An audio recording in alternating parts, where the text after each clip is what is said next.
Hello students, how are you all? Students, आज हम पढ़ेंगे ई कोलाई के बारे में डिटेल में। आइए तो शुरू करते हैं। स्टूडेंट्स, ई कोलाई एक gram negative facultative anaerobic bacteria होते हैं। ई कोलाई ग्राम नेगेटिव होते हैं और ये facultative anaerobic rod shaped bacteria होते हैं। Students, E coli warm blooded animal के लोअर इंटेस्टिनल ट्रैक्ट में और इंटेस्टाइन में पाए जाते हैं। ई कोलाई के कुछ स्ट्रेन्स जो हैं वो पैथोजेनिक होते हैं, जबकि ई कोलाई के कुछ हार्मलेस स्ट्रेन्स भी होते हैं जो कि विटामिन के प्रोड्यूस करते हैं एंड ये इंटेस्टाइन में पैथोजेनिक बैक्टीरिया के कॉलोनाइजेशन को प्रिवेंट करते हैं।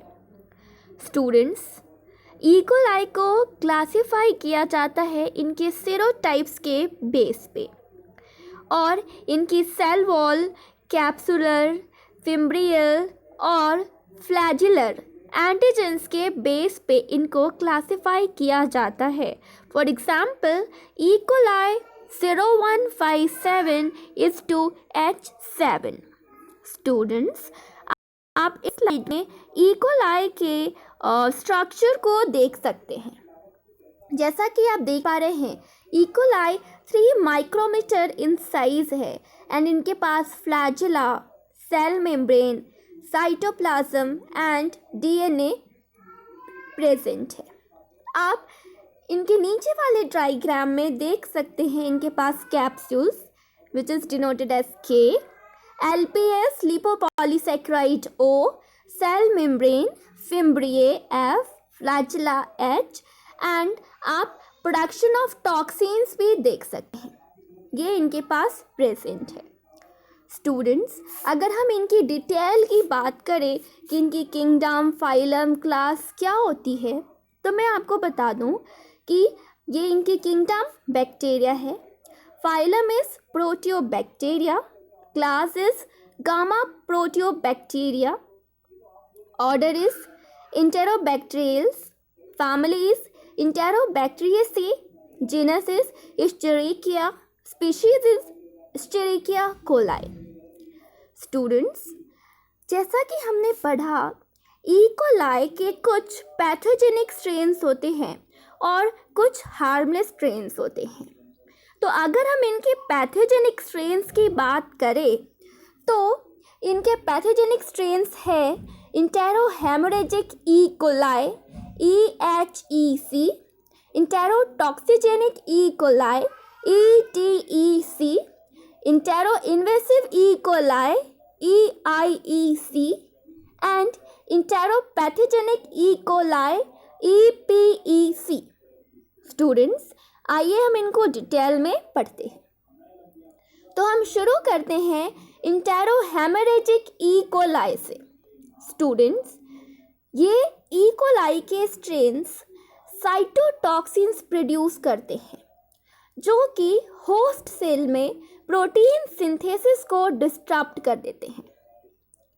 इंटेरोहेमोरेजिक ई कोलाई की बात करें तो this is a strain of E coli that produces cytotoxins that disrupt protein synthesis within host cells. Students, and these toxins are also called verocytoxins or Shiga-like toxins. In toxins को हम वेरोसाइटोक्सिन्स और शिगा-like toxins भी कहते हैं। इंटेरोहेमोरेजिक E coli जो है वो humans के लिए पैथोजेनिक होते हैं and they produce करते हैं वेरोटॉक्सिन्स that form attaching and effacing lesion on epithelial cells. Students, ये इन्फेक्शन कॉज करते हैं via fecal oral route। ये fecal oral route के थ्रू इन्फेक्शन कॉज करते हैं एंड इनके सिम्टम्स जो है वो माइल्ड डायरिया से लेकर सीवियर ब्लडी डायरिया तक होते हैं। स्टूडेंट्स, ये कॉम्प्लिकेशंस भी कॉज करते हैं and complications include haemolytic uraemic syndrome HUS, haemolytic uraemic syndrome ये कॉज करते हैं HUS, जिसकी वजह से पेशेंट की डेथ भी हो सकती है अगर प्रॉपर ट्रीटमेंट ना मिली तो। ये कॉमन सेरोटाइप इनके हैं E. coli 0157:H7। स्टूडेंट्स, अगर हम second pathogenic strains that is enterotoxigenic E. coli की बात करें तो इनको हम ट्रैवलर्स डायरिया के नाम से भी जानते हैं। एंड इनके इन्फेक्शन में वाटरी डायरिया होता है जो कि 1 वीक तक हो सकता है।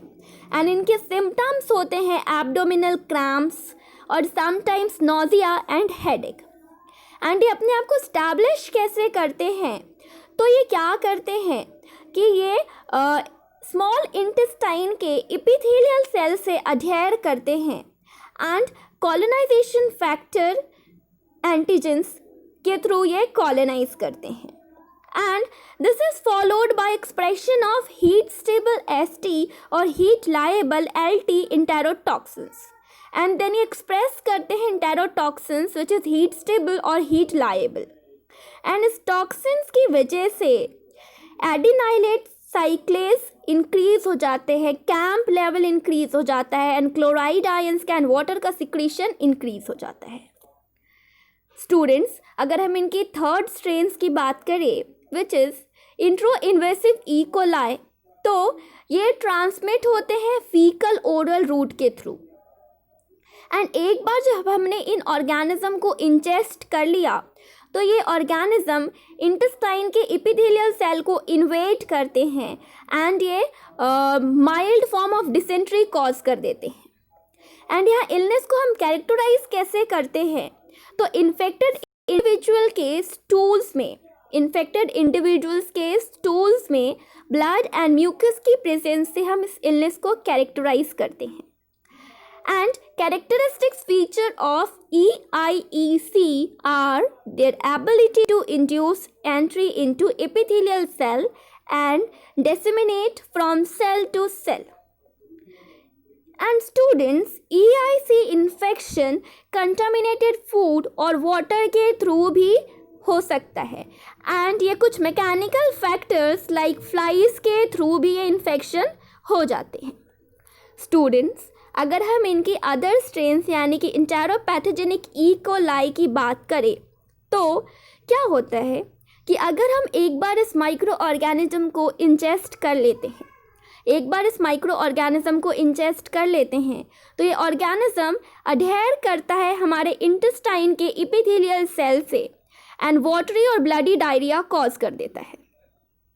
And adherence is mediated by EPEC adherence factor EAF and intimin a non-fimbrial adhesin। यहाँ जो adherence mediate होती है वो EPEC adherence factor की and intimin की वजह से होती है। EPEC क्या करते हैं? तो ये अटैच करते हैं इंटेस्टाइन की इंटीग्रिटी को ऑल्टर कर देते हैं। And bloody diarrhea is associated with attachment and acute tissue destructive process। bloody diarrhea associated होता है इनकी attachment की वजह से and acute tissue destructive process की वजह से। Students, मैं आपको बता दूं EPEC toxins produce नहीं करते हैं and this strain is most commonly associated with kids। Students, अगर हम बात करें इन ऑर्गेनिज्म की और इनके साइट ऑफ एक्शन की और डिसीजेस की तो ETEC का site of action small intestine होता है एंड ये ट्रैवलर्स डायरिया और इन्फेंट डायरिया कॉज करते हैं अनडेवलप्ड कंट्रीज में and watery diarrhoea and vomiting, cramps, nausea, low grade fever ये कॉज करते हैं। अगर हम EPEC की बात करें तो इनका site of action small intestine होता है और ये इन्फेंट डायरिया कॉज करते हैं अनडेवलप्ड कंट्रीज़ में and fever, nausea, vomiting and non bloody stools cause करते हैं ये। अगर हम EIEC की बात करें तो इनका site of action large intestine होता है और ये डिसीज़ कॉज करते हैं अनडेवलप्ड कंट्रीज़ में फीवर, क्रैम्पिंग, वाटरी डायरिया, ये सारे इनके सिम्टम्स हैं। अगर हम बात करें EHEC के, तो इनका site of action large intestine है एंड ये हेमोरेजिक कोलाइटिस कॉज करते हैं, HC कॉज करते हैं with severe abdominal cramp and initially watery diarrhoea appear होता है and followed by glossy bloody diarrhoea और लिल्ड फीवर, और थोड़ा बहुत बुखार भी आता है इसमें। तो स्टूडेंट्स, ये थे ऑर्गेनिज्म, उनके साइट ऑफ एक्शन, यानी कि पैथोजेनिक ऑर्गेनिजम्स, उनके site of action and diseases. अगर हम लैब डायग्नोसिस की बात करें तो कौन कौन से टेस्ट हम कर सकते हैं इकोलाई के आइडेंटिफिकेशन के लिए?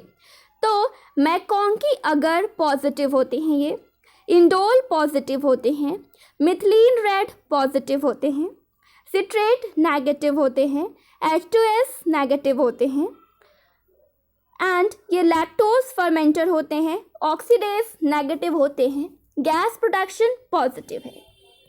स्टूडेंट्स, अगर हम मॉलिक्यूलर मेथड की बात करें तो हम PCR को यूज़ करते हैं and it amplifies a specific gene target.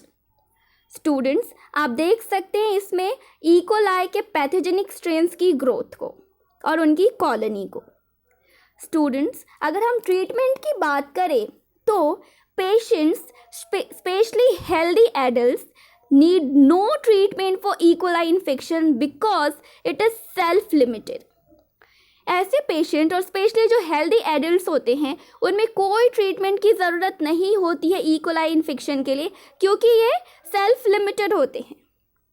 And in some studies it has been noticed that treatment with antibiotics increases the chances of getting HUS। कुछ स्टडीज़ में तो ये पता चला स्टूडेंट्स कि अगर हमने इनकी ट्रीटमेंट के लिए एंटीबायोटिक दी तो इसकी वजह से HUS के चांसेस इंक्रीज हो जाते हैं। And this effect occurs because antibiotics destroys the bacterial cell wall causing them to release even more toxins. And ये क्यों अकर होता है, ये इफेक्ट क्यों होता है स्टूडेंट्स? तो क्या होता है कि एंटीबायोटिक्स के जो हम देते हैं बैक्टीरियल सेल को डिस्ट्रॉय करने के लिए, जिसकी वजह से वो ज़्यादा टॉक्सिन्स रिलीज़ करने शुरू कर देते हैं एंड HUS के चांसेस इंक्रीज हो जाते हैं इस वजह से। And when necessary treatment includes the replacement of fluids and electrolytes to treat और प्रिवेंट डिहाइड्रेशन। और अगर बहुत ज़रूरी है तो हम क्या ट्रीटमेंट दे सकते हैं? तो हम रिप्लेसमेंट कर सकते हैं फ्लूइड्स का और इलेक्ट्रोलाइट्स का, ताकि हम डिहाइड्रेशन को प्रिवेंट कर सके और पेशेंट को ट्रीट कर सके। Students, thank you so much. I hope आपको अच्छा लगा होगा पढ़ के। Thank you so much students.